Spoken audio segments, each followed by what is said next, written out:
रद्द झाला पाहिजे यासाठी आपण आपल्या युवकांनी आपल्या चळवळीतील जे युवक आहेत यांच्यासोबत मोठ्या संख्येने उपस्थित राहायला पाहिजे. आपण जे बघतो आत्ताच गेली 14 एप्रिल, या 14 एप्रिलसाठी आपण मोठ्या प्रमाणामध्ये वर्गणी जमा केली, मोठे मोठे DJ लावले, मोठे मोठे फ्लेक्स तयार केले आणि ते DJ लावून आपण आपल्यामध्येच आपण जर बघितलं असेल तर कॉम्पिटिशन लावलं आहे.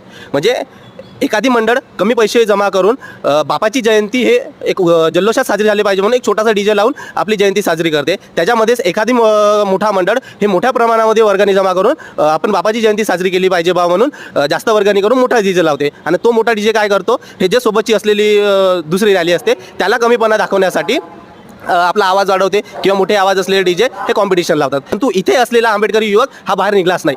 हा कुठेतरी आपल्या त्याच जयंतीच्या एका एन्जॉयमध्ये आज पण तिथेच गुंतलेला आहे.